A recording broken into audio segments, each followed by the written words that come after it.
What's going on, everyone, and ho ho ho, Merry Christmas. Welcome to another episode of the Midwest Outdoors podcast. I'm your host, Jim O'Neill, and always this is brought to you by the Midwest Outdoors magazine and Fish Daddy Outdoors. If you guys haven't, make sure you check out all the Fish Daddy Outdoors products, because although it seems like it's going to take forever in most of the Midwest, ice fishing is on its way. Speaking of, guys, we have a action-packed episode today. We're covering everything from finishing up our deer season to ice fishing to the year wrap-up. So stay tuned. You guys aren't going to want to miss anything. Somewhere embedded in this show, we have an awesome ice fishing giveaway from Cold Snap and Fish Daddy. You guys aren't going to want to miss that. So make sure you're tuning through the whole show to see that. But we're light on the news this week, so let's hit it real quick. No new records to report on, so you know what that means, guys. Keep catching them, keep trying. I know we're out all the time, every other day practically right now on Lake Michigan, because now's the time you're going to catch a giant laker, a giant perch, and a giant smallmouth. So we're trying to catch them all. You know, we've been close to the world record length perch twice now, so we're trying. But let's hit this real quick. That El Nino, we got to talk about it because it seems like it is putting a hurt on. It's warm. We're getting rain instead of snow. The ice right now, you got to go pretty much to Minneapolis and north to find, and even there it's questionable. But the good thing about that is our hunters, guys. I know it's been tough this year. I know you want to shoot more, you want to have an opportunity, and a lot of deer just haven't moved because it's been too warm. Well, good news is we got some colder weather coming, and multiple states in the Midwest have extended their seasons, whether it's archery or gun. Make sure you guys go to your local DNR websites and check out your regulations, because again, there has been some seasons that have been prolonged. Awesome opportunity to take more deer. We didn't have any tournaments this week, but a couple weeks ago, the team championship for Bassmaster did happen, and there was a father-son winner, which is awesome. The downside is they had to fish against each other to see who was going to fish in the Bassmaster Classic. Again, like this Classic has this year, a lot of youngins, a lot of youth, and it makes for an awesome storyline. So yet again, Trey McKinney became the youngest to fish the Elite Series, Illinois' own Trey McKinney. He's going to be fishing next year, but now we have the youngest to ever compete in the Bassmaster Classic. That's right, we have a 17-year-old, Aaron Yavorsky, who's competing at only 17 years old. So I know a lot of 17-year-olds don't even get to operate their own boat yet by themselves. So it's going to be really cool to see what this individual does. College kids, under 21-year-old, open fisherman, and now a 17-year-old high school student. So this Classic's going to be unlike anything else. We keep visiting this forward-facing sonar debate, live imaging, live scoping, live target, whatever you want to call it. Well, here's what we've been waiting for. We've been waiting for someone to do something, right? Not just talk about how they don't like it, because most people like it, by the way. But this event is out, all right? Alan Brooks, a competitive fisherman, has come out with the game plan of having the first ever tournament where you cannot use any forward-facing sonar or any mega imaging or mega live imaging. The bounty on it is pretty high, with a championship purse of $300,000 for one event. Now, yes, that may cost $5,000 to get into, but it's a team tournament, so $2,500, and you get to fish with your best buddy and try to win $300K. So there's definitely some more information that still needs to come out about that, but I am really intrigued to see what kind of attention that draws and who all's coming to it. I think we're going to have a mix of pro anglers, semi-pro anglers, college anglers, and maybe some local legends. So really intrigued to see how that event does and how it fills up at such a high entry level. So we'll see. Now, before we jump into a commercial break, I want to show you guys some real cool gadgets that I saw this last weekend at the Wisconsin Ice Fishing Show. And don't go anywhere, because after that and a quick commercial break, we have some amazing interviews to wrap up this year's hunting segment. Stay tuned. Hello, I'm Mark Bars with Bait Load. I'm going to show you some new products today. We start out here with the Waxy Wizard. So what this is a handle for your bait. Basically, it comes in the existing 24 count Ken's Famous Lure containers a lot of bait stores carry when you buy your 24 count wax worms. And basically, it's just like loading a barrel cup for 22 shells. Only thing you're putting wax worms in there, they're about the same size. So you can preload this before you go out. There's your closed position right there, so none's falling out. And then all I have to do is rotate this, take my hook down, and I have a wax worm on. So it makes it super fast when you're out there and you want to get back down in that school before they move on. And you don't have the sawdust mess in your ice house or in your boat. I'm Mark at Baitload. You can find us at www.baitload.com. That's BAITLOAD. Midwest Outdoors Magazine helps you enjoy the outdoors, giving you the best information on where to go, what to use, and how to use it. With fishing maps marked by the pros, nature notes, in-depth interviews, and much, much more. Your subscription gets you 10 big issues of the best in fishing, hunting, and the great outdoors. Plus, Midwest Outdoors Digital Edition gives you dozens of extra articles. Sign up now at MWOMag.com. That's MWOMag.com.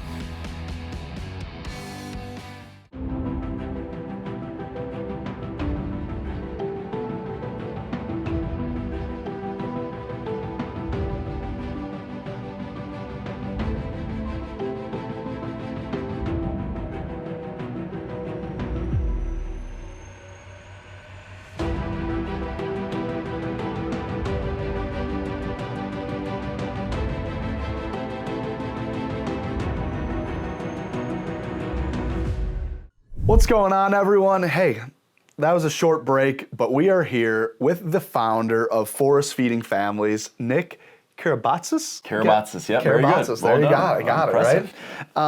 Hey, thanks for coming in today. My pleasure. It is the time of giving. We are right in between Thanksgiving and Christmas, right? A time that we all think about ourselves maybe a little bit, think about our significant others, but there's a lot out there. There's a lot of individuals out there that aren't as fortunate maybe, you know? Absolutely. They don't have the warm house, they don't have a spread on Thanksgiving, you know, and they don't maybe have people to care for them. So something that we can do is give back a little bit. Absolutely. And your foundation has an awesome way of doing that. Well, thank you for that. And first of all, thank you for having us. Absolutely. We appreciate the opportunity. Any time of year, especially this time of year when it's even more evident with the holidays and people buying gifts and doing other things, they still got to put food on the table. Yeah. What we found is, food insecurity, isn't always as obvious to, oh, these people need food, these don't. It can be in any walk of life. Yeah. And so there's a big need out there, and our organization wants to give back and see if we can help a lot of people in need. I'm blessed, right? Every day I think about what I want to eat. Yes.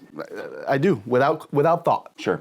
And it's like a treat, if I want to go catch some perch and cook it up, or my buddy shoots a deer and we get some venison, those are like treats that I look forward to. There's a lot of animals that go to waste, unfortunately. Sure, all the time. And I think you have a solution for that. Yeah, it's kind of funny. I tell my kids all the time that, you're so spoiled because whatever they want to eat, we will get it. I want to go out to eat tonight, and we just have the luxury and very fortunate, very blessed to whatever we want to eat, we say we can go get. Chipotle's down the road. Absolutely. So we found this organization knowing, like you said, that there's a lot of wild game that often goes to waste. It also precludes hunters from wanting to go out in the woods and do the right thing by harvesting more animals. Yeah.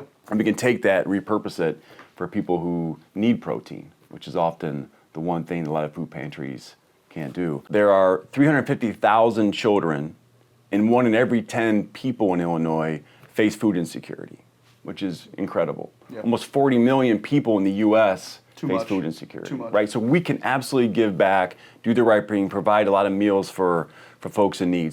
I'll share with you just, when we found this organization, to your point, it was kind of during COVID, and I was sitting on the couch, and I was watching the news like everybody was, and there was a big episode on the news about kids weren't getting to eat during COVID because they weren't going to school.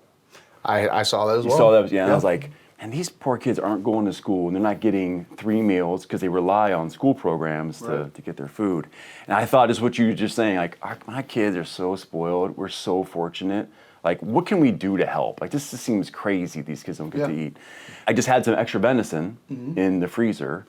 I randomly called a food pantry in Plainfield, who no longer is around, but said, hey, I saw a thing on the news. Would you have any interest in some venison? And he's like, dude, we need it so bad. Like, we really, really need it. Absolutely. So I brought a big box down there, dropped it off. He was very appreciative of it. I called him like a week later. He's like, it's all gone. They took it all. And I was like, maybe we're onto something here. And that's how our foundation got started. That's how it gets started. So a little leftover deer to how many, like this last year, what are you at? How many families are you guys serving? Yeah, so last year, so this is our third official year. So second year was after the first year, kind of got some momentum. So we did about 2,300 pounds of venison that was donated. Nice.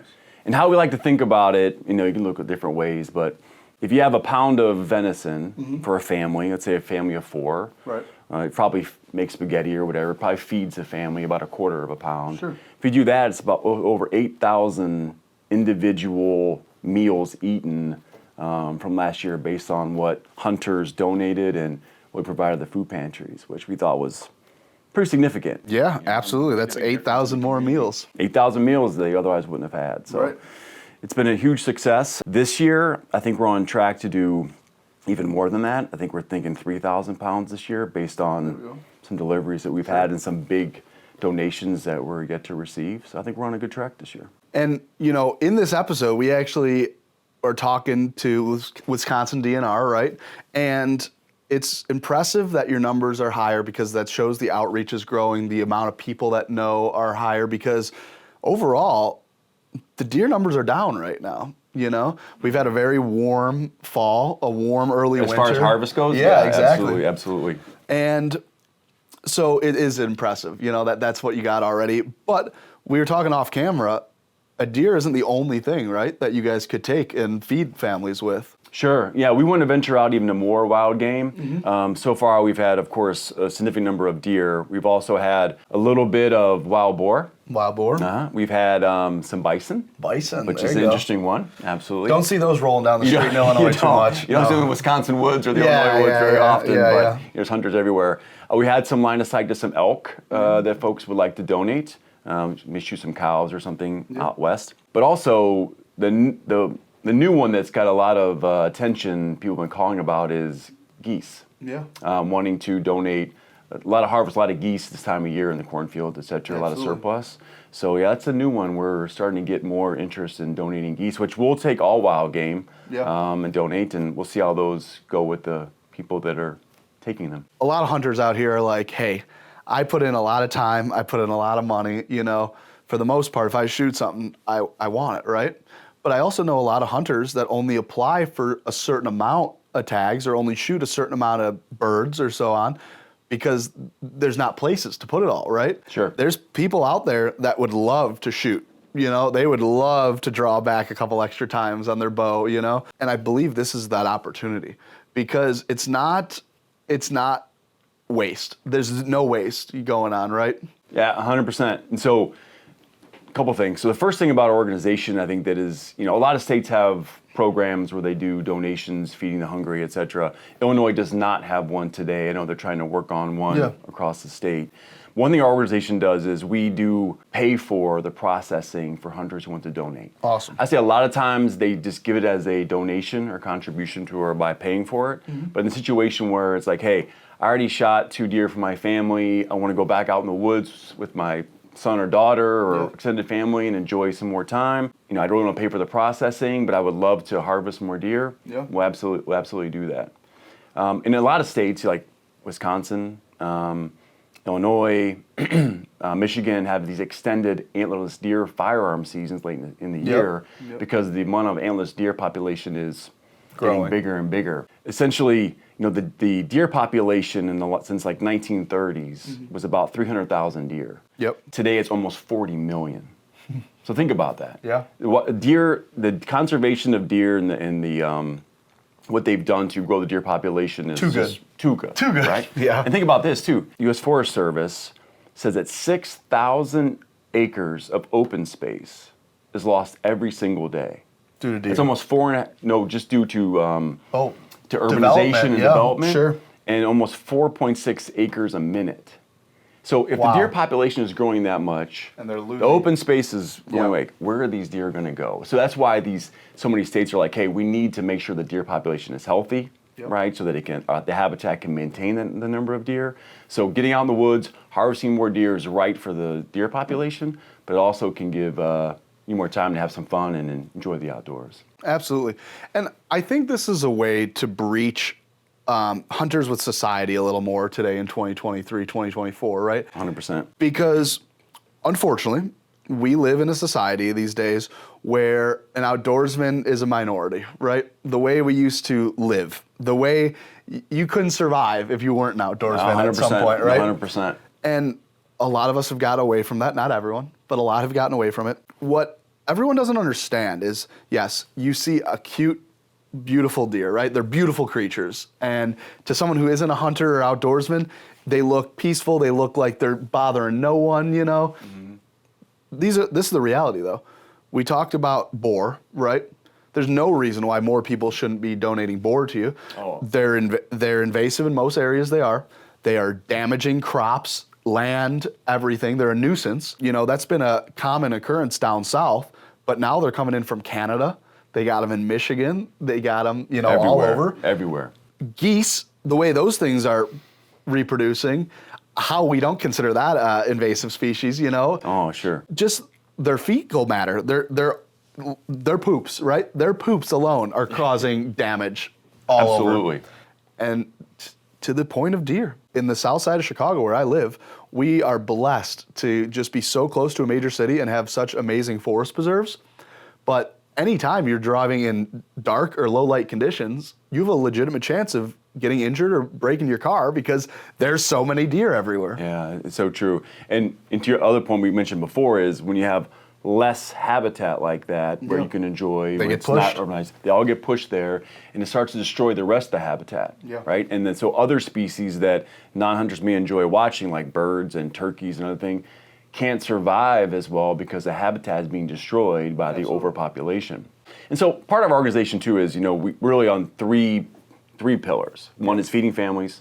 One is furthering education around conservation, which we talked about, and also just fostering relationships between hunters and the community. Yeah. So non-hunters understand the role that hunters do play in supporting all the things they love to do so much. Absolutely. Think about $15 billion a year is spent by hunters A lot for the economy. to the economy. Yeah. That's a lot of money. There's an excise tax on all firearms, ammunition, archery equipment, etc., that all goes to the U.S. Interior and then redistributed to the states for them to fund programs. That's over $10 billion plus has been spent so far to support all the state programs to make sure that all those spaces they get to enjoy for a long time. So hunters play a critical role. Yeah. And the other point you mentioned of how we're losing hunters, right? There's not as many hunters as there used to be Right. 20 years ago. Yep. You know, hunters are getting older. A lot of younger hunters, Phasing people out. aren't hunting, they're phasing Yep. out. So if we can foster that relationship, show how important hunting is in so many areas, maybe we'll get more people to want to think about hunting, get involved in it, right? And ultimately support our organization, feeding families. So it's a win-win. Now, Nick, you're not just driving meat around Chicago, right? You get to head out into the field because hunting is something that is near and dear to your heart as well, right? 100%. I grew up hunting. Yep. My grandpa is the one that got me involved in hunting. We hunted rabbits and pheasants and deer growing up. And so our whole team is a group of like-minded hunters who believe in conservation, believe in what we can do to feed families. They get it. Yeah, get it. We're very fortunate that we have some land access in multiple states in Wisconsin, Michigan, Illinois. And so we were just out there with a couple of board members this past weekend in Michigan. You know, the Michigan DNR sent out a message saying, please shoot more antlerless deer. Yeah. Like you mentioned earlier, Yeah. that the harvest hasn't been as high as they need it to be to make sure it's a balanced deer herd. So we're out this weekend. One of our board members, Larry Quinn, was successful in taking 2 does in one hunt. So Yep. that was kind of cool. On top of that, we have an ambassador program where we have ambassadors who work with hunters in the community, work with food pantries, and recruit more hunters to understand the donation process and how we can work with more pantries. So we're always recruiting more ambassadors. It's a critical need for us to recruit more hunters to donate deer. So if anybody's ever interested, you can look us up on our website and we can talk more about adding some more ambassadors to the program. Absolutely. And hey, I got the shirt now. We got a hat here. I'm down with everything that you're talking about. So I think, can we be a self-appointed ambassador? Can I start spreading the word? You're in. Right, absolutely. Welcome aboard. Welcome Absolutely. to the team. So guys, if you want to feed more families, not only here in your backyard, but across America, do the right thing. Don't let any of this meat go to waste. And you guys can find everything that you need to do at forrestfeedingfamilies.com, right? Forrestfeedingfamilies.com, ambassador program, how you can donate. If you want to make a monetary donation to help support paying for processing, you can do it online there. And also you can email us at info@forrestfeedingfamilies.com. Again, Nick, I want to thank you for coming in today. And this Christmas will have a little more meaning to it for a lot of families, thanks to you and your organization. So I appreciate that. Thank you very much. Appreciate your support. Hey, Merry Christmas. Merry Christmas. Midwest Outdoors Magazine helps you enjoy the outdoors, giving you the best information on where to go, what to use, and how to use it. With fishing maps marked by the pros, nature notes, in-depth interviews, and much, much more. Your subscription gets you 10 big issues of the best in fishing, hunting, and the great outdoors. Plus, Midwest Outdoors Digital Edition gives you dozens of extra articles. Sign up now at mwomag.com. That's mwomag.com.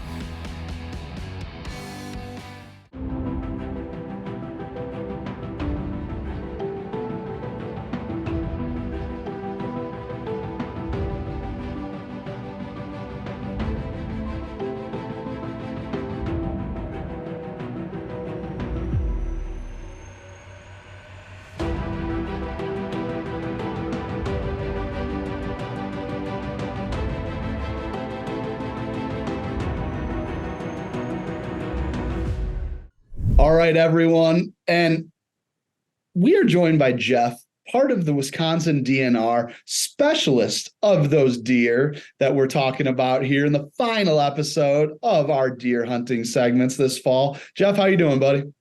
Hey, I'm doing great, Jim. Just had a nice weekend out in the woods, got some fresh air. No deer yet, but there's still season to be had yet. Man, no deer. And it seems like that's what a lot of people got going on. You know, I've got a couple buddies who have gotten an awesome huge buck already this year. Quite a few people that have gotten a doe now because they're not seeing that big buck they want, so they're just making sure they get some meat in the freezer this year. But yeah, we've had, besides a couple quick cool downs, we've had a warm fall overall. I think most folks would describe even October through the archery season. Harvest numbers were kind of sluggish. I mean, it's hundreds of thousands of people and hundreds of thousands of deer. We're killing deer, by the tens of thousands. But in general, running a little bit behind the last couple of years. And between the warmer temperatures, and we had a heck of an acorn crop in Wisconsin. I don't know if it was further than that across the Midwest, but that was the main conversation, was there were acorns like people had never seen before. And attributed some lack of deer movement to the fact that the whole world was a bait pile this fall.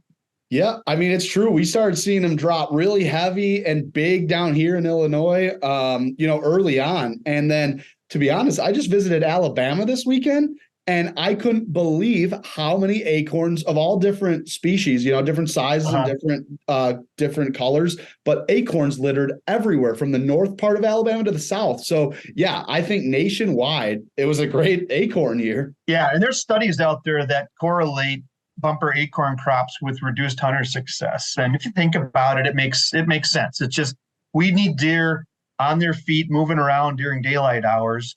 And that just kind of works against that when they've got that kind of an abundant food supply. Good for the deer. Folks I've talked to that have gotten a deer and have butchered them themselves have also said they've never seen so much fat on the deer as they're going into winter. So that connects with that as well.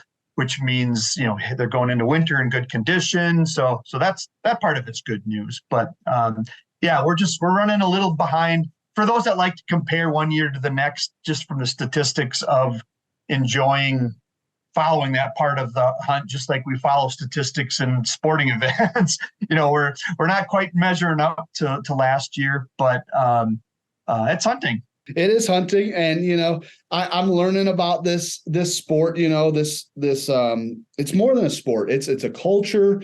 It's a lifestyle. We've got to talk on the phone previous to this call, and what really shocked me about not only hunting but especially hunting in Wisconsin is the mass amount of people that are doing it. And although it's declining, and we've talked about that too, the numbers of hunters, the percentage of adults that are registered or have been registered to hunt in Wisconsin is astronomical to me. We're certainly ahead of the curve if you just compare to other states. And yeah, that's just because it's interwoven in the fabric of our culture, for the last number of generations, really ever since, even before World War II. And that was driven by a lot of opportunity. Now that opportunity has changed and shifted over time. And so some of the culture has shifted with that. But yeah, there's been a lot of talk, and again, not just in Wisconsin, but nationally, about the slow decline of hunter numbers. And people want to assign a reason to that being, well, we're not doing something right, or the experience isn't what it should be. The reality is it's simply the baby boomer generation, which was a massive group that embraced hunting, are unfortunately aging out. They're retiring from hunting, and we just can't keep up with those numbers. But we're still, even after the baby boomers have essentially aged out over the next decade, we're still going to have 500,000 deer hunters in Wisconsin. So it's still a bunch of people that are really interested in getting outside and pursuing whitetails. Yeah, I tell everyone, if you're going through a walk through the woods in the middle of fall in Wisconsin, you better wear high vis orange, because, there's so many people out there. You never know. Yeah, and the opportunities are so diverse now. And because deer have adapted well to humans on the landscape, there's our highest deer densities, frankly, are close to humans and human residential areas, which is a challenge. But people are trying to figure out how to effectively and safely, hunt in and amongst, human-dominated landscapes. And those communities need that hunting effort, because that's where the deer numbers are really running kind of unchecked and causing issues, not just for people and with property damage and stuff, but the deer themselves in terms of their population densities just being higher than they should be. Yeah, if they let it legal for me to just draw back on my bow mid-Orland Park, mid street here in the Chicago suburbs, I'd have 8 to 12 pointers every other night, I think. Right. So it is fascinating. It's I picked up what you said earlier about how these deer have more fat on them than normal. As someone who loves ice fishing, I'm hoping that means we're going to have a cold winter. Yeah, the long-range forecasts, unfortunately, don't seem to support that. The big news is it's going to be an El Nino winter, or maybe I've got that backwards, but warmer and drier. So I'm a real avid cross-country skier, and so that does not bode well for me either. Well with you. Yeah, I hear you. But hey, that means for hunters, though, that means more time hunting. Right now, we're talking about the warm weather. We started talking about that. Like, numbers are down a little bit because the deer aren't moving as much. It's comfortable for the females to bed where they're at and lock down. The acorns, right? They don't have to go searching. Like you said, they don't have to go searching for food. And I think that has to do with a little bit of the numbers too, that is down in hunting. It's not like it was 20 years ago to find food.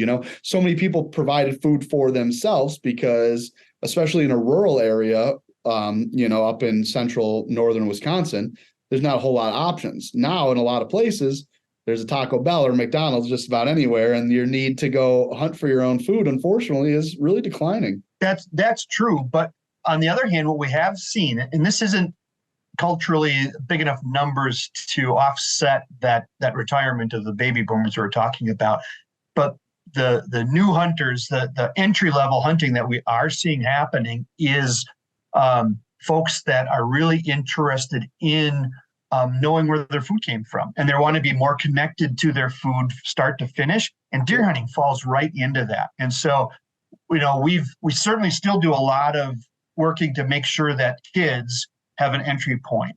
And want to give them that experience. But we're putting as much effort, if not more, into young adults that maybe didn't hunt as a kid, but they're really interested in the attraction of a wild source protein. And it's really neat. That's neat to see. I really like to see people that are discovering hunting later in life, and that connection that comes with being responsible for your food from start to finish.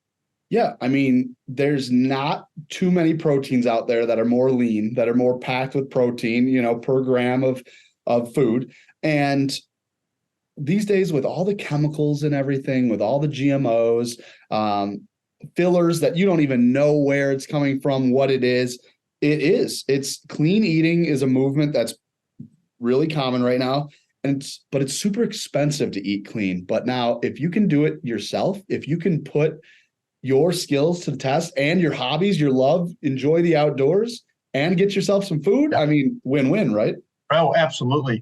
And there's a win even beyond that, because even you were talking earlier about how, as a proportion, we have a high rate of participation in hunting in Wisconsin. It's still a minority of the community by far. I mean, if it's 15, 20%, so that 80, 85% that don't hunt, there's a bunch of those folks that would also love that wild source venison, but don't have the means or the ability to do it themselves. And I always have to say this when I'm talking about, because there's hunters that are listening that unfortunately might not be hunting or have access to optimal places. And so they might be struggling with seeing deer or getting deer. And that's always true. But we also have a cohort of hunters that are very fortunate. They're sitting on top of a lot of deer, and they know it. And they know that it'd probably be in the best interest of the deer and everything else to take an extra deer or two. But at a certain point, they're like, our freezers, we've got what we want. But if those hunters could keep in mind that and make the connections ahead of time and find friends and family and other people in the community that would love a deer, that gives you a legitimate reason to maybe take an extra antlerless deer, knowing that it's going to be utilized and appreciated in the community. And so it can be a win for people that aren't even able to hunt themselves. Yeah, I mean, anyone right now can look up their mailing box for Midwest Outdoors. If you want to send some summer sausages, some beef and venison sticks, some jerky, some loins, just send it all my way. I'll buy some extra freezers if I have to. Yeah, we're all into this sharing, right? Yeah, absolutely. Right now I'm trying to figure out, because the warm weather has been so warm down here, and I didn't get private access this year, I'm really on state land, and not some of the best either. I'm not driving down to some of the locations where I'd rather be. So the hunting ain't really doing it. So this was going to be my year. I'm going to push into it.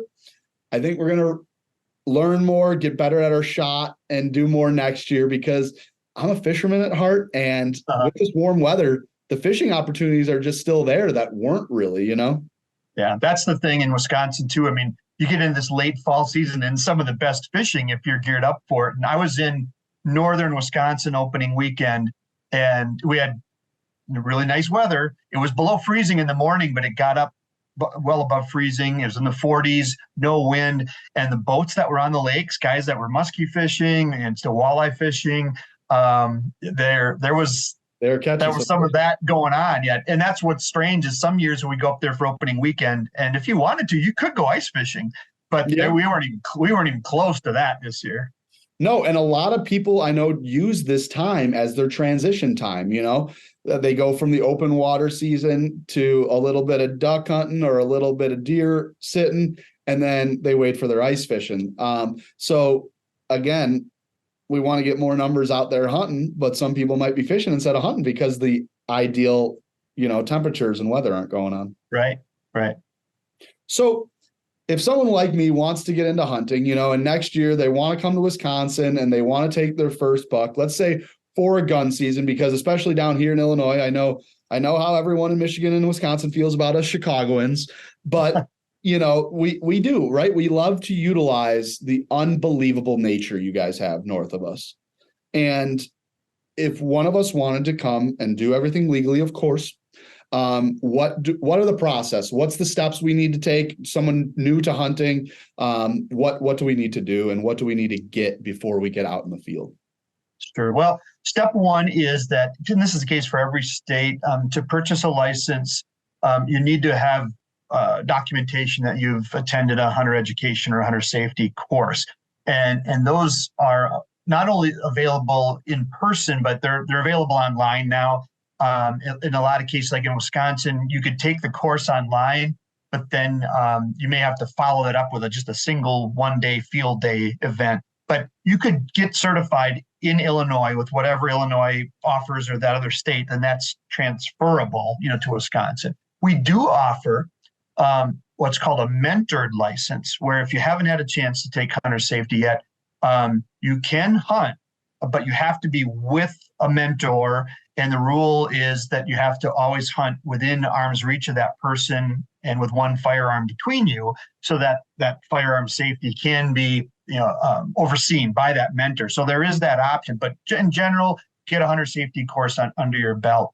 And then we do offer, even for out-of-state residents, a break on first-time license fee. Yep. So I don't know if it's half price or what, but I just talked to somebody whose brother came from out of state for the first time, and he spent $80 for the non-resident license instead of the $200 or whatever it is now in general. So there is that option also for the first-time hunter. Yeah, I'm not sure if many states do that. I remember, I had moved to Alabama for a few years, and when I came back, I needed to buy my Wisconsin fishing license. And I expected the license with the year and the salmon trout stamps and all that. I expected it to be around $70, and it was like $35-40. It was half off. And, although I wish that was every year, I'll take it for that 1 year I got it. But it's really cool, because a lot of times individuals come into a state, they're just there for a vacation. They don't know if they're going to come back for the rest of the year, so on and so forth.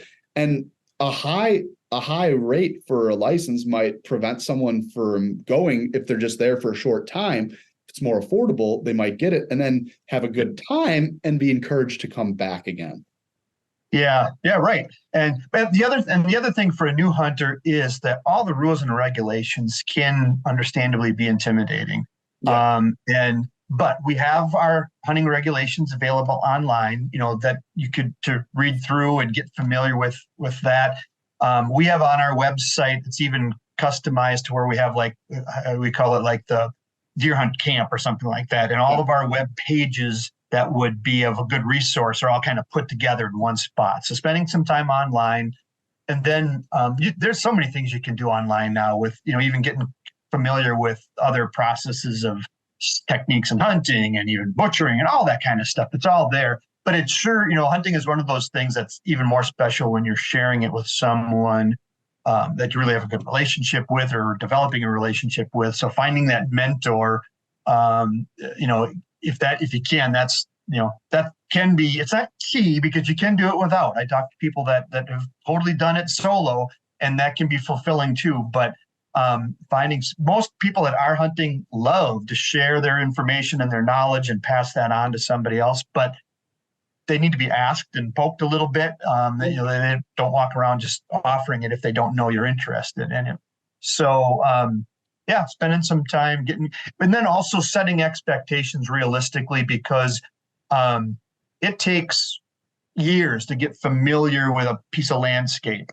So you may get successful right out of the box, but that's probably beginner's luck unless you've also been coached into and somebody helped put you into a prime situation. But give yourself a couple of years, to get comfortable with it, and not set yourself up so you have one experience and it didn't measure up and you're done. Well, exactly. Because I think I learned it the best to tell anyone else about it. It's like, I decided I was going to hunt when I saw the hunting season was coming up in a month. Well, that's not really feasible to do things the right way, because hunter safety courses usually stop right before the season, because that's something you do before the season comes. And then, realistically, I learned how important it is that you're watching with your cameras for months before, at least weeks before you're out in the stand, to see where they're moving, what they're doing. And then you have to put your scents out before. I mean, there's a lot that goes into hunting. The most intimidating challenge, I think, especially for non-residents, is that the permitting system we have for our antlerless permits can be kind of complicated because those are very site specific by county and land type, and some places they're abundant and some places they're not available. If you buy a license in Wisconsin, whether it's an archery license or the gun license, it automatically comes with a buck tag that's good anywhere in the state, that you have permission. But the antlerless permitting system can be somewhat complicated. But we also, I should mention, we have a customer service staff and an 800 phone number, and those folks answer 10,000 calls the week before the deer season, soup to nuts. And they're great at helping anybody navigate, whether it's buying our licenses or understanding the rules. I know I just made a post for our social media about the deer camp. There's a lot of great information on the social media, so make sure you check out their website and all. Jeff, I want to thank you for joining us today. Before I let you go, give me one story, one time that you were out in the field, in a blind, in a stand, that really made you appreciate hunting for what it is. Maybe it's your biggest buck, or maybe it's your best hunting story with a friend. Give me one tidbit before you go. Sure. I think, everyone's got that memory of their very first deer, which can be, very influential and a memory of a lifetime.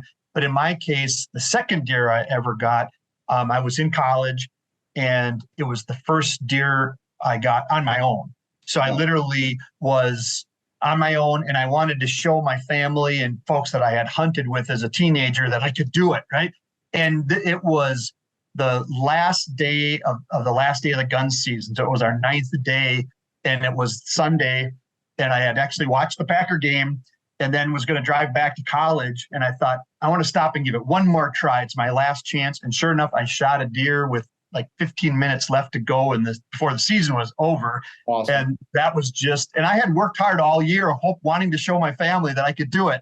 And it happened at the very last minute, the last day of the season. And that was pretty cool to pull that off.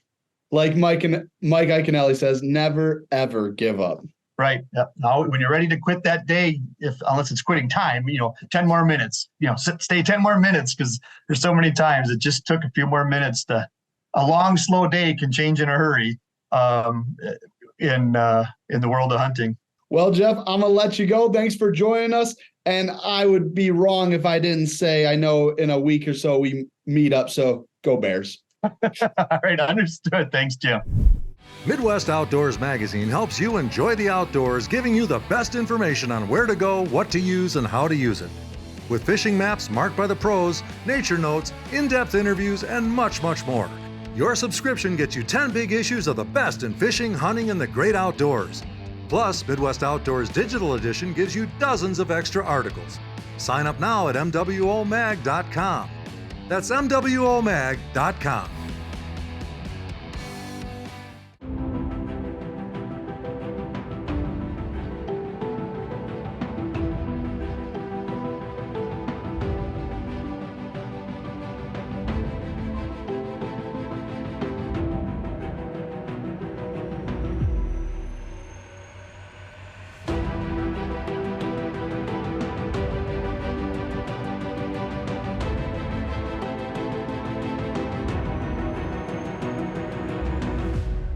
All right, everyone. Hey, it is our Christmas episode, so it's only fitting that Santa Jim brought his elves into the room.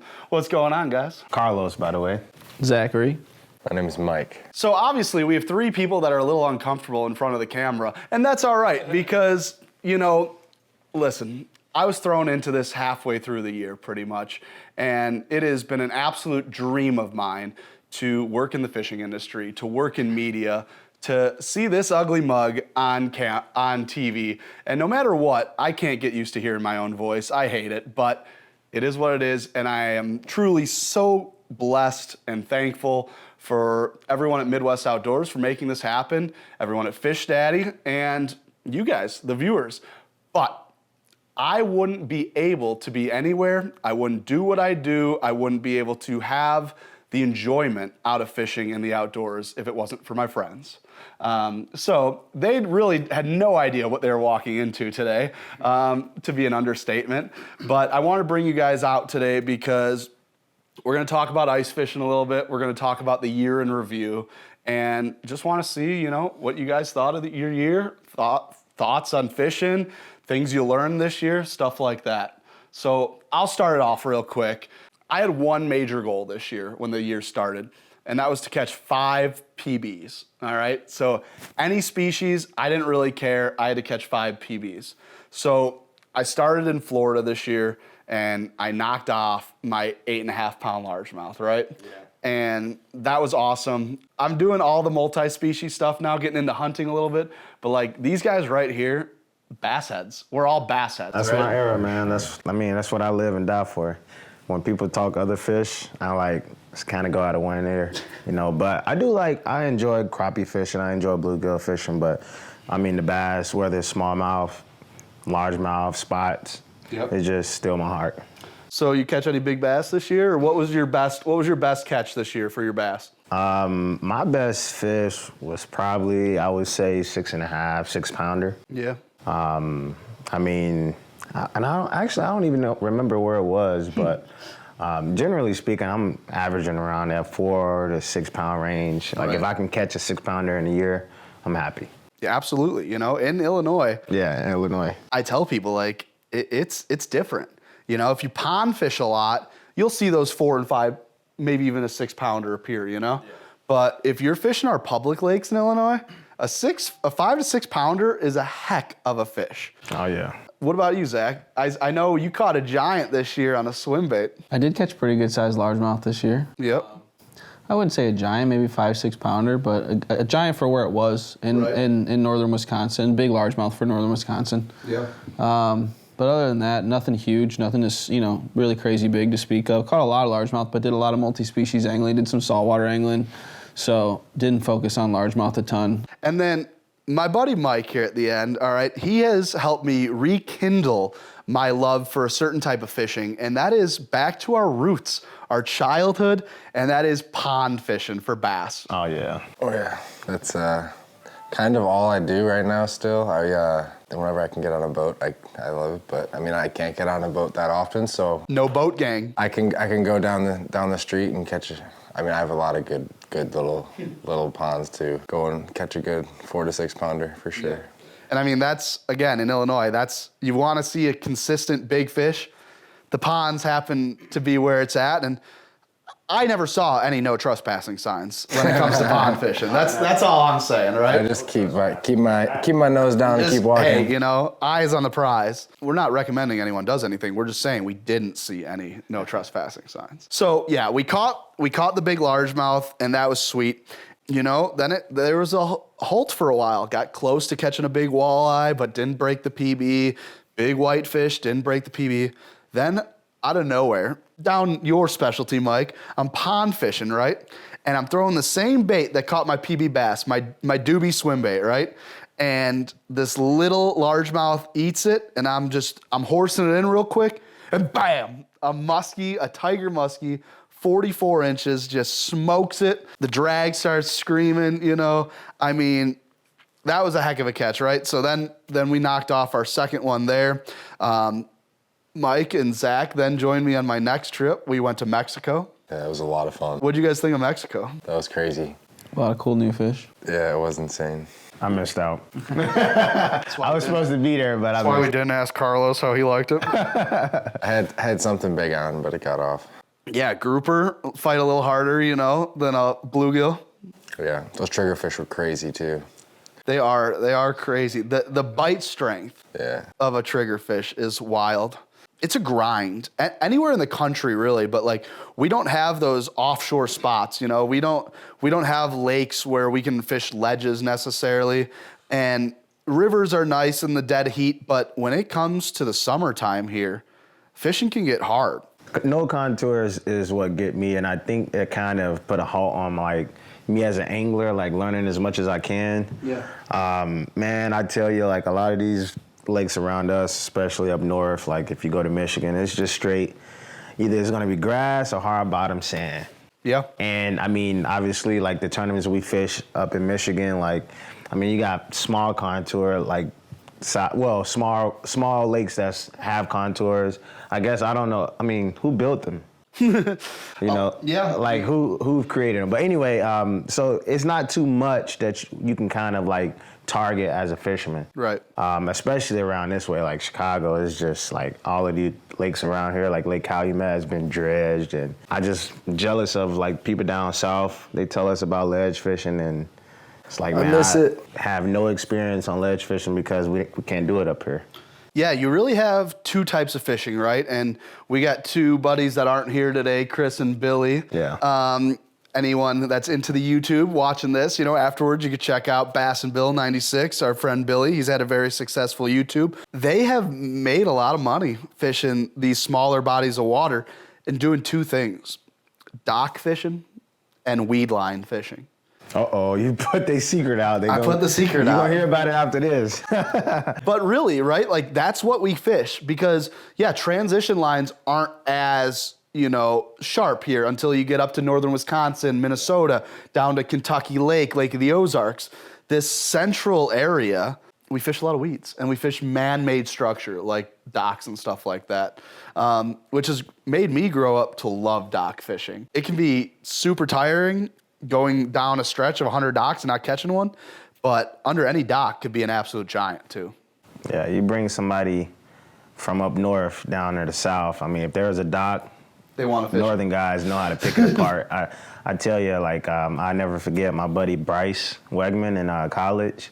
I mean, we spent hours flipping and skipping docks. And I mean, they got so advanced that they were good enough to like flip big swim baits, obviously crawl tubes. I know some people throw frogs on the docks. Like, it get crazy. That's how I caught my bigger largemouth this year. That 5.5, 6 pounder we talked about earlier, threw a big swim bait up underneath the dock. It was brand new everything, brand new rod, brand new reel, brand new swim bait, real nice feeling. Skipped it up under the dock first cast, and it was nice 5.5, 6 pounder. Docks are not all the same. All right, they're unbelievably different. Two things I look for, right? These are the most important things I look for if I'm going to fish a bunch of docks. One is if they're close to deep water.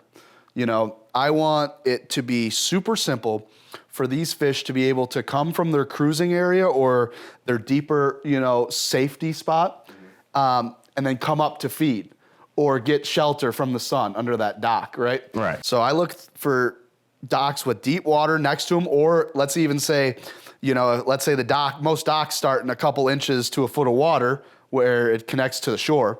I want to see a gradient that drops a lot, so the front of that dock's in a lot deeper water than the end of the dock. 100%. Now, if I could chime in, if we're talking about summer months, I would agree, but if we're talking about spring fishing, if we're talking about during the spawn, I'll throw your rules out the window because we can find shallow docks that have no gradient, are not near deep water, that'll be up in 2-3 feet of water, and those will sometimes have the bigger females sitting underneath them on beds. When it comes to spawning fish, a lot goes out the door, and the way you just start looking at them and target them is a shallow water game, except for the fact that maybe people are looking past some of those bigger fish that don't get so shallow to spawn. Then we had some salmon. We had some salmon and trout, and Mike will tune in for you on this because a guest of the show we've had, Louis Dazzo of Good Hook Guide Service, awesome Christmas present, we'll help him out. You guys book him, if you're looking to catch some trout. But Mike, I got you out with Louis this year. Oh yeah. Did you have a good time? It was a great time. We didn't catch that many fish, but when we hooked up, they were very big and they liked to fight, so it was a lot of fun. Caught 2 kings on that trip. We took a salmon fisherman, right? Or we took a bass fisherman out salmon fishing. It's not the same, and when it comes to the trout, it even gets harder most days. The fight that is in a salmon or a trout, isn't it something else? Oh, it is crazy. That's actually, a king salmon is what got me hooked on fishing when I was 12 years old, so. Is it? Yeah. Tell me a little bit That about was it. over on Belmont. So it was in October when snagging was legal. Yep. But it was my neighbor who took me doing that, and I got one, and I was like, holy crap, this is crazy. And so then there was a pond across the street from my house, and I went like 5 days a week, and that was it. So I do want to tell people, because I'm sure some alarms and red flags went up everywhere about snagging. Believe it or not, in Chicago, in Illinois, you can snag the salmon. Here's the deal. At the end of their 3-year, if they're early, 4-year, if they're on time, these salmon die when they come shallow. And they are just a pollutant then literally to the lakefront. You know, you have big, stinky 10 to 30 pound fish all over. Of course, it's, you know, different animals eat that and stuff. But to eliminate some of that in the city, they've implemented a snagging season. Now, it's later in the season, so for the most I think part... it's only 1 month. Yeah, it's a little longer than a month, I believe. It runs through October to December, but you're allowed to snag only the salmon, right? So, and invasive species. So you can't go out snagging a bass, snagging a trout. It's different. They're only snagging the fish that are going to die so that they can be put to use, you know? Because a fish that old literally starts deteriorating from the inside out. It stinks so bad. It wasn't good. I never did it again. No, but some people can use that food. For sure. You know, There are that's some people, protein, yeah. right? That's awesome protein that can be used. And 30 pounds of fish will feed a lot of people. a lot of people, exactly. And, you know, earlier in the show, we talked about donating food and utilizing game and fish to individuals that need it, because it's easy for people to give food pantries perishables, you know, like your carbs and sugars and stuff, but protein's important, you know, and that gets donated. A lot of people smoke it. A lot of people smoke it too, so it makes it a lot. Tastes better if you smoke it, so. 100%. But yeah, I just wanted to mention that, you know, time of giving, you know, so if you have extra game or fish right now in your freezers, don't let it go to waste, you know. The food pantries would probably love to take it right now. The salmon season came and went, and then we caught our third PB. I got a beautiful, beautiful steelhead, absolutely gorgeous fish. You know, the trout cease, they never stop to amaze me. They're gorgeous, they fight so hard, they're huge, they're apex predators, but yet they're so finicky. They're so gentle and they're hard to catch, you know. Me and Zach, we chase them in the spring run trout up north in northern Wisconsin. There's so many factors. The biggest one I think I noticed is just like water levels. Water. That's a huge one, yeah. I mean, you know, you don't think about it initially, but up north especially in some of those spots, when there's not enough rainfall or the snow hasn't melted quite enough yet, the water levels are too low, or vice versa. If you've had more rainfall or the snow melt's been pretty hard, the whole forest is flooded, and you're walking through, you know, you're trying to get through flooded woods. Yep, which we did last year, Yeah. you know. It's pretty entertaining walking on the walking trail in your waders, 3 feet of water. Something you don't ever expect to do, but it's interesting. It's fun. It is. It is fun, and that's one of my favorite things, you know. We talk sometimes about how fishing in the Midwest is hard, but you just have to get creative sometimes, because the Midwest actually does offer some of the best freshwater fishing in the world. You know, the Great Lakes salmon and trout, the rivers in Minnesota and Wisconsin with the sturgeon, the panfish fishing all over, the catfish fishing in the south, the smallmouth, I mean. World-class fisheries. Muskies, right? There's not a whole lot of places in the world you can catch muskie. I mean, so I don't want to ever seem like I'm ragging on it, but when we live in Chicago, which we do, you know, we're in a harder area of the Midwest. The trout came and gone, or should I say some of the trout came and they're not gone. But now we're catching different trout down here on the south end. I've been catching Lakers, you know, and we've all been out a couple times. Carlos has been working lately. We haven't been able to get him out on the boat. Hey, I do have a time where recently I snagged one in the tournament today. I'm sorry. I snagged one in the tournament this year, and I called you. He did call me. Tell him what that conversation was about. I wasn't going to bring this up, guys, but if Carlos will let me talk about it, then I think this is great podcast Hey, man, I don't catch information. any fish, but bass. So Carlos calls me, and he goes, Jim, I was out here. I was cranking or jerk baiting, right? Jerk baiting. Jerk baiting. And he's like, Jim, I'm out here on my boat jerk baiting. And he goes, I thought I hooked into a big smallie. This thing takes off, it's peel and drag. And he goes, Jim, it's a king salmon. And he goes, Jim, should I keep it? And I said, well, how does it look, you know? And he's like, it looks pretty good, you know, but I'm in the middle of a bass tournament. Right. And he goes, and I think it's already falling apart. And I said, why do you think that? And he said, there's white stuff just coming out of it, and it's just all over me, and it's all over the boat. All over the boat is everywhere. Like, dude, what is wrong with this fish? Like, I mean, is this normal, Jim? Carlos got baptized by salmon sperm. That's what happened, everyone. It's happened to me a countless amount of times. Anyone that's caught a salmon or trout, 100%. especially your first couple times, I have a picture of the picture that I have when I was 12. It's just coming out of the. just strip it I down. mean, I'm like, dude, what is wrong with this thing? Now, for anyone who doesn't know, if it's not white stuff, if it's actually orangish eggs, get a bag under there. Okay, those eggs are valuable. The females have the eggs. The males, well, this isn't health class, but you know how it goes.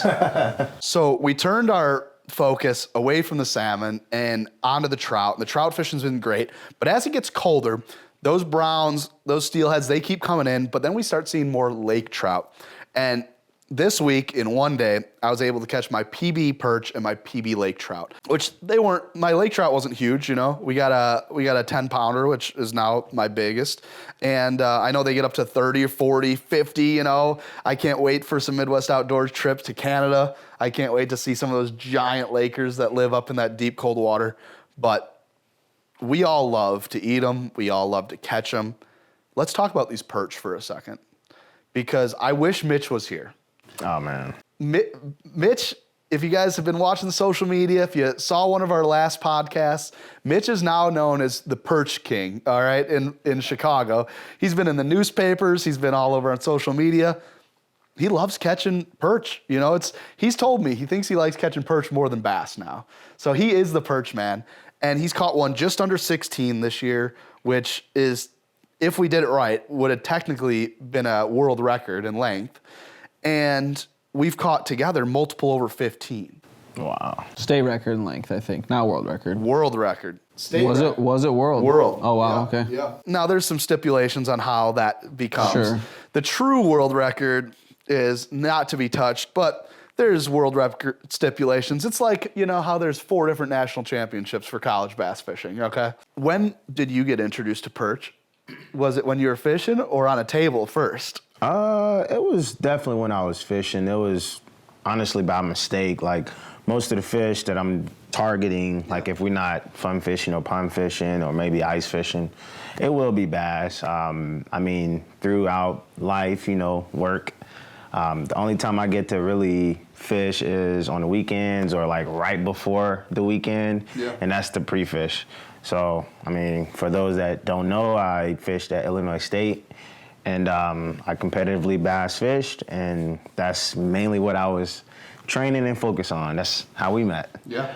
And since then, I've been eating up with competitive bass fishing, and that's just what I like to do. Right. But honestly, watching Midwest and watching you, my friend, do what he loved to do, what we all love to do, it's opened my eyes up a little bit more to getting into other type of fishing, Absolutely. You'll always be able to travel and, catch a different species. You'll always be able to eat.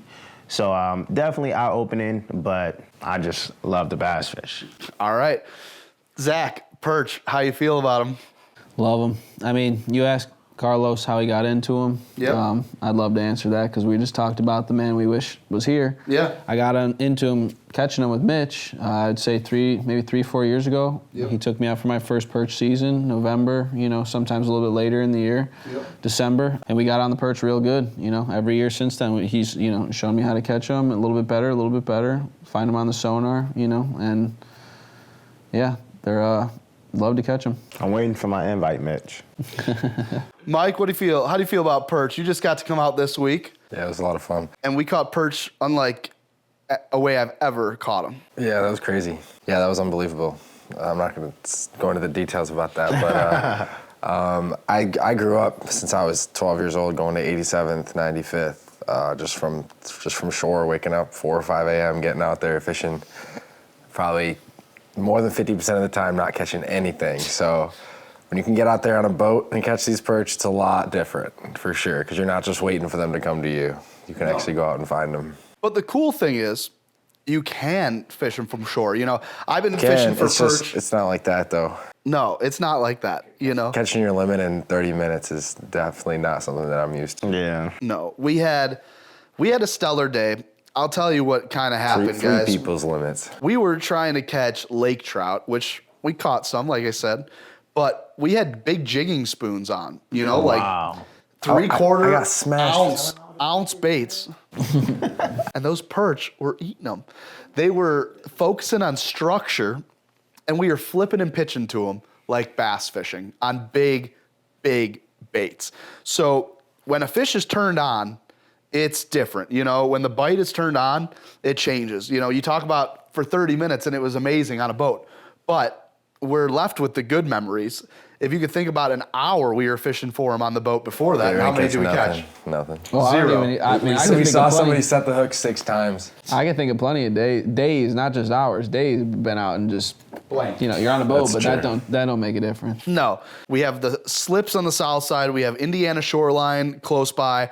We have Navy Pier that gives a fisherman special to park for cheaper to come in and out. You don't see a whole lot of fishing in metropolitan huge city areas, but Chicago lakefront has some incredible fishing. And we're talking about the perch right now, but you can catch coho in the spring. We're going to talk about power lining in an episode in the spring, wild concept that came out of the Chicagoland area, to catch more fish. The smallmouth bass fishing is only getting better and better down here. I feel like it has to. You look at Lake Michigan, and you got all of Michigan up north that has incredible smallmouth fishing. Then you have all of Wisconsin up north that's got incredible smallmouth fishing. And then it kind of dissipates a little bit at the bottom of Wisconsin and the bottom of Michigan. And then you start seeing it again in northern Illinois and Indiana. And then pretty darn good in Chicago. So there's a lot of big fish out there. Now, the backtrack just a little bit. Backtrack it. Piggyback off what you're saying, you guys are smashing them, right? Yep. This year has been phenomenal for you. This is gonna stir up, a little commotion. But Here we go. This sonar thing, Yep. would you say it has increased opportunity to catch the big ones? You saying you flipping and pitching right at them? I mean, for those that know, like live scope has been a big deal around the world. Yep. When it comes to helping anglers catch them. Yep. Cheating. Cheating. I mean, oh yeah, you guys cheating. You can't do it without it. Like for those naysayers. Yeah. Can you touch bases on that? I mean, I haven't been perch fishing, and I haven't. Well, I've perch fished, but Right. not with sonar. Sure. Obviously, the more tools you're given, the more opportunity or more efforts you can place in other places, right, to use. So going off of what Mike said, for my first 5 years of perch fishing, it was all offshore. Mm-hmm. And you can only wait for so long, right? If they're not right in front of you, like feeding or on a weed bed, Which you can't see. which you can't see, All right. then they're moving nonstop. Mm-hmm. So you might go a long time without a bite. All right. So then after a few years of doing that, then I learned, all right, if the bite stops, you got to move, right? So then my legs were my next tool, right? In the car, because I'll call. Well, I would go up and down 87th, all up and down and around, all the way down the rocks, like. Yeah, I called you this year. I'm like, hey, what's up, bro? You catching them? He's like, well, yeah, we moving. I'm like, bro, Miles you of just got walking, there. So you had miles. kind of caught on to the fact that they were moving Right. at that time. Yeah. But yeah, I'm sorry, continue. That's offshore, right? Now you got things like the deeper you can throw, little tools like that, and it helps. Now you get on a boat. First of all, you're not confined now to the shore. Okay, that's the biggest thing. Now you can go anywhere. So trial and error, that would be step 3, right? Fish a place, move, fish a place. Then you have just regular 2D sonar. Mm-hmm. And that helped us tons for a while, If anyone's ever been on my boat, between the electrical issues and the fire I had, I've never had the best graphs on my boat because of electrical problems. So I've used 2D for a long time. And you'd be riding and you'd be seeing a flat Lake Michigan bottom, and all of a sudden you'd see a red mountain. Right. That's how I was. I mean, I told you 3, 4, 5 years ago I was introduced with Mitch, but that's how we started. He taught me how to use the 2D sonar, finding them and everything, and that's all we had back then. But 4 or 5 years later, things changed a little bit. 100%. We've marked them where there they are. There's the perch. We cast to them. They're gone. They don't care. So does it make you catch fish? No. Right, 100%. I mean, Does not. like Zach said, I mean, you go over with 2D sonar, you see this cloud of, if you taking it from my standpoint, like Sure. I say, I fish for bass. Yeah. See a cloud of bait, and I know it's perch. I mean, To me, it's simple. Drop a lure down there. It's a million of them. They're gonna eat it. Is it that way, or? Except they don't always. And that's the thing. That's the thing. But no, it has created way different fishing. I don't think it's as big of a deal for perch as it is. That's basically kind of what I'm getting at. Like, does it really matter or affect like the fisherman catching the fish as long as he around them? So I've been for the last ice season and this year, I've been using Active Target by Lowrance, okay? And I believe they have an unbelievable clear image, all right? And if you get really good at this stuff, and this is something I kind of picked up watching Jacob Wheeler, right? Who I believe is one of the best in using these graphs, okay? And we talked to Josh Jones, another mecca at using these graphs. Now they fish for bass. Everything swims, right? They're all fish. You can start, if you spend enough time, you can start figuring out the way fish look on there. Yeah. And there's certain ways that they position and point that means they're feeding, all right? And that is a cheat code a little bit. Yeah. Because if you see that, you know that the fish might eat. There's a better chance that they're gonna eat. Right. So when it comes to that, yeah, it helps. But more than anything, I don't use Active Target to catch fish. I really don't. I use Active Target to eliminate water that I'm not going to fish, if that makes sense. I 100% agree with that. If I'm in a tournament and I'm on a point or whatever, I can know if I'm in a productive area or not. Like, hey man, if I'm wasting time, because I had a buddy, I'm not gonna say his name, but he was so against it. Like, I'm not buying it, you know? Like, everybody hyping it up. Like, back in my day, youngster, you know, when Back in my day, you know, we didn't need we all threw of that dynamite stuff. in the water and had nets. Yeah, we looked at, you know, topography off, off the land, and you know, we could see where ledges were, whatever the case. Which I think there's still places to utilize all of that. Definitely value in that, sure. Yeah. Yeah, 100%. But if you have everything, Yeah, everything always helps. then it makes you that much a better fisherman. So, Well, my comment to him before we move on is come out on a boat with it, and we'll see if he's still super against it. oh no, he got it. Yeah, I figured. He got it. I Hey, figured. the same guy that had to upgrade to like the old Trex. Yeah. He had the 4Trex for a long time. Didn't switch over. Gotta I'm get like, the best bro, new thing, right? get it. It got spot lock. You catch a fish, it stay there for you. I got a little bag over here, but before I get into my Santa bag, you guys got to earn your gifts, all right? So I want to know what your best fishing memory was, with or without me, or someone on this couch.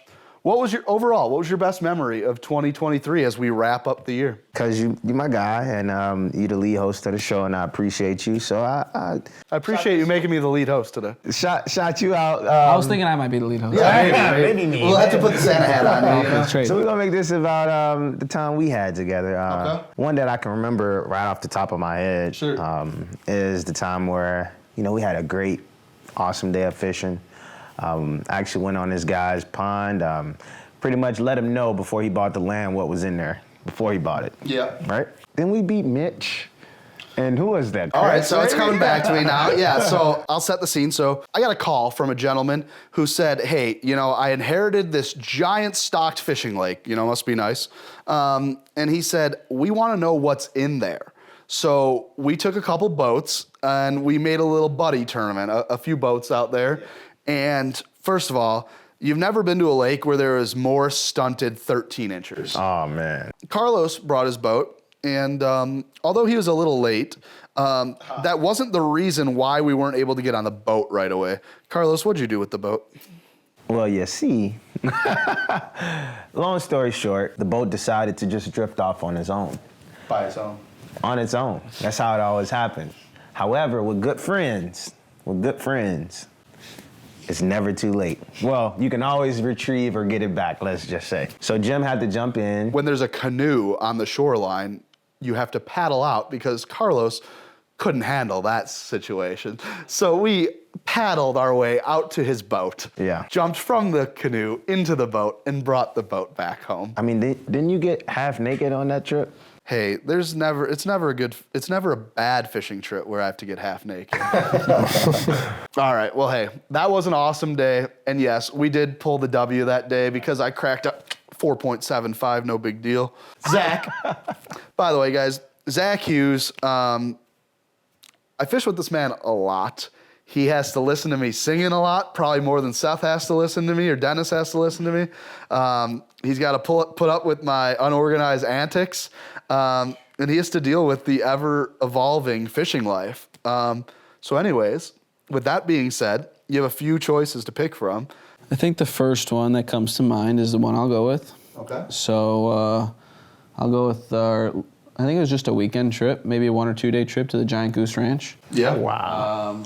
We fished, a couple, just a little friendly tournaments. I don't know how many guys were down there. There was a decent group. What was it, 10, 12 guys, something like that? Maybe There was more like than 20. that. Yeah, like 20 guys. Yeah, I mean, there was a fair amount of boats out there. I spent some time on a boat with you. I think it was on Mitch's boat with you. I spent some time, maybe it was Mitch's boat with Chris. I mean, I was out there with, on a couple different boats. For those who don't know, the Giant Goose Ranch is, I don't know how many acres the property. Massive. It's a large property with 60 plus lakes. They've got lakes of all sizes, lakes, ponds.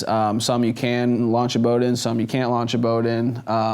But we fished, tournaments over a couple days. I think it was just like a free-for-all, fish the whole property tournaments. So They got bigs. the whole property has a really good vibe to it. There's a lot of people that are, I don't know if they live there, but there's people who are there a lot. Everyone's driving golf carts around. There's a little restaurant on the property. So I think that was probably my favorite memory. It's got there's a lot up there that compete with it, but Right. that one was the first one that came to mind. So we'll go with that one. Yeah, it's an awesome time. And anyone who watches the show, is familiar with the Goose Ranch. We're going to be back down there again this winter doing some ice fishing. And, that's a place we'll always stop a few times a year because it's truly such an amazing fishery just outside of Peoria, Illinois.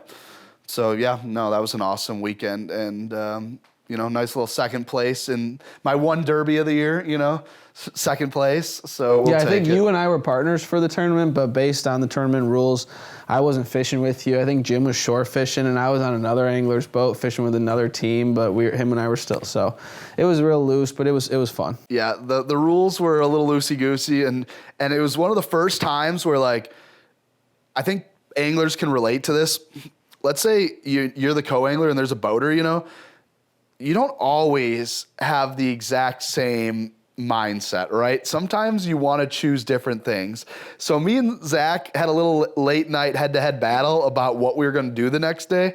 At the end of the day, I think we both had a great idea. He was like, listen, I believe it's going to be one on a boat, at this lake. And I kind of agreed, but my boat broke down. So I had to play it off like the shore had to be the way to go. So I said, no, we got to fish from shore. That's the way it's going to happen. Zach was able to go out on another boat, and I fished by myself. We got beat by the boat that he was on. That other boat took first. In that lake that Zach wanted to fish. But we took second, and I did crush him pretty good from shore, too. Shore boat, the Goose Ranch is a good time. Awesome. It's a great absolutely. Michael, last but not least. I think it's got to be the Mexico trip with you and Zach. It was a lot of fun. Just whether it was, obviously fishing out deep sea or Lake Havasu was a lot of fun. Just catching all those different types of fish was crazy for me. That was my first time deep sea fishing, so pretty cool. I'll have to throw in some pictures to let them see. We caught ugly triggerfish that had no color to them at all. Yeah. That wrasse I caught that had neon tropical colors, that looks like it belongs in the Caribbean, even though we were fishing in 50 degrees that day. The trip could have been better with the weather, but it was still a lot of fun. I hooked it into something that was big, and then it got away a bit. Those queen foam beds on the second floor. Yeah, I love to go to Mexico to fish. We drank. There was a lot of tequila being drunk in Mexico as well. You guys didn't go bass fishing in Mexico? We did. We tried. Oh, okay. All right. Yeah. I was like, what? Well, yeah, we tried a little bit. We found out some of our fresh water was brackish water. Unfortunately, you have to deal with a thing called the cartel there. So you can't just willy-nilly just go fish any pond that looks good, But yes, that trip was for other purposes, We do a lot of fishing. This group dominates in the Midwest, right? And we love the Midwest. But once in a blue moon, we get out of the Midwest and we do a little fishing elsewhere. So listen, I'm going to grab your guys' gifts. But before we do that, we got to talk about a big gift here, okay? So grab the first half of this first, all right? We have a pretty awesome little Christmas giveaway here, all right? We have from Cold Snap Outdoors, they gave us a couple things here. This is a little tool that you put your rod in, and like a Senko, right? How it has those little bands on a Senko, you move these up, and that's how you're gonna secure your reel to this rod. Any high-end ice fishing rods, pretty much, you're not gonna have a reel seat. It adds too much weight. So this is the brand new Cold Snap Redline series rods. So you guys are gonna get one of those, all right? You're gonna get the kit to help you put those bands on to secure your reel, and demonstrates it on the bottom if you guys don't know what I'm talking about. Probably Cold Snap's #1 selling item right now. Looks super simple, but this is a unhooker, all right? So it's something to unhook those little tungsten hooks, those little jigs, and it works like a charm. But of course you got a rod and you got something to unhook with, so now you need things to unhook. Fish Daddy is giving this $75 tungsten jig kit, all right? So you're gonna have a 2-sided kit that fits all your awesome little jigs, tungsten, lead, little spoons, can fit it all right? And of course, what Fish Daddy is famous for is their light up baits. So you're gonna get an LED dirty bomb, all right? So you got this whole package, guys. It's worth almost $200. It's really simple. All you have to do is follow us on YouTube, follow us on Instagram, and leave us a comment on this video, all right? And we're gonna announce the winners on New Year's Day. Now, I knew I was gonna be talking about gifts, guys, so I didn't wanna have you feel left out, all right? So I brought you something here, so I gotta get my Santa bag here, and I can take each one of you on my lap here one at a time. I'm joking. But let's see what, if you guys have been good boys and girls this year. So. Which one of you is the girl? We got one here. All right, so guys, just so you know, you're getting, everyone's getting a Swedish pimple, all right? Great bait for open water or cold. The best. We got some bio-silicone baits from Fish Daddy, all right? Not like your normal plastic, all right? Biodegradable, so you'll see how the fish eat this. And then we are introducing you guys officially to the Midwest Outdoors fishing team, all right? Can you handle that? Let's go, baby. Can you represent the brand well? 100%. All right. So, all right, we got a large. Get this to Los. Thank you. No problem, buddy. Appreciate that, man. Let's see if we got something here for Zach. There you go, Zach. You've been a good boy. Oh, beautiful. Oh, yes. Thank you. And only Cole left for Mike here, I see. Oh, that's it. Yeah, that's about it. And there is Mike's shirt and baits. There you go, buddy. Appreciate it, man. Thank you.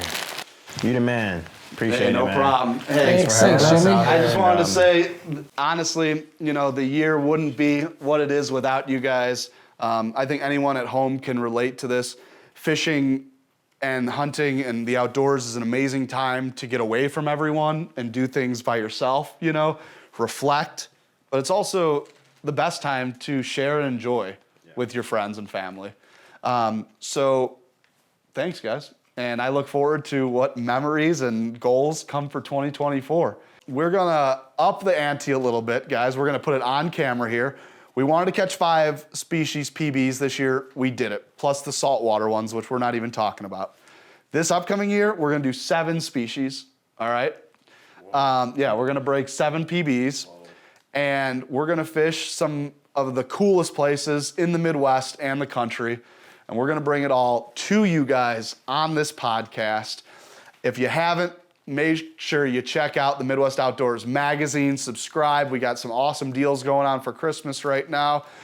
Check out the TV show if you guys don't get it in your area. Hey, it's on YouTube, Midwest Outdoors TV, it's where it's at. And from everyone at Fish Daddy and Midwest Outdoors, we wanna wish you guys a Merry Christmas and a Happy Holidays. Happy New Year's. We hope that your New Year's resolution fulfills this year and you fulfill it next year, because we all deserve to catch big fish and down a big deer. So again, thank you guys, and come back. We'll have a bunch more to offer even in 2 weeks from now. Till then, from everyone at Midwest Outdoors, I'm Jim O'Neill. We will see you guys next year. No paper. Guess this will do.